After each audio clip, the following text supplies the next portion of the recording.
We have been taught, for example, that we ought to love our enemies. We don't really understand what it means to love our enemies. We think it means to be charitable towards them in the hope that we will convert them, and so that they will cease to be our enemies. The real reason for loving enemies is that one needs enemies. They're terribly important to you. For example, I think that some of you here feel that you belong to a nice set of people. It may be an ordinary kind of bourgeois coterie of pleasant squares, or it may be a church group of some kind, a club, or a special cult, or just a group of friendly drinkers. But at any rate, you feel that by virtue of membership in this society, you belong to a special in-group of nice or saved people. Now, when you consider what nice people talk about when they sit round the dinner table and have an opportunity to nurture their collective ego, you will find that the most fascinating topic of conversation is the nasty people. How awful they are, what dreadful things they do, and what is it all coming to. And this very, very satisfactory, condemnatory conversation nurtures your ego. But people who do that don't seem to realize that they thereby depend on the nasty people in order to know that they're nice. They are, as a matter of fact, highly indebted to them.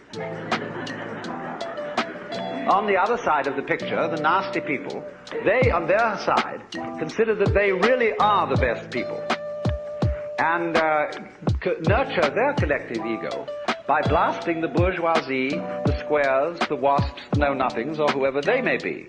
And so, for the collective ego of the non-squares, the squares are extremely necessary. If they were to disappear tomorrow, many of us would lose a cause. Now, the minute you begin to become aware of this, it's rather embarrassing. It's, of course, humorous, and I'm glad that you see this. Because at once you begin to realize how much you depend on an enemy, or an outsider, or a group of damned people as distinct from your own group of saved people. And so you begin to realize that if your collective ego, or yourself, depends on your being on the in, but you can only be on the in with relation to something that is out. And since the in and the out are inseparable if there is to be any in or any out, you suddenly discover that yourself is bigger than you thought it was. It includes the other,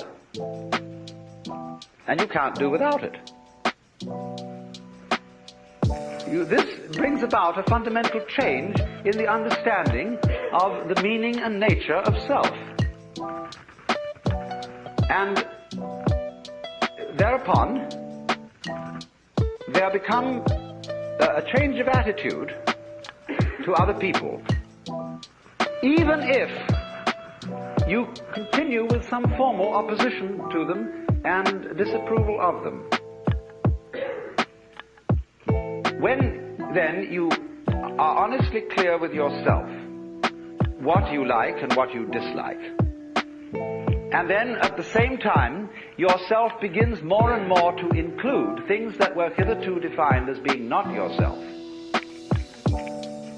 your love, which is what you are, begins to express itself quite naturally and unaffectedly in a wider way.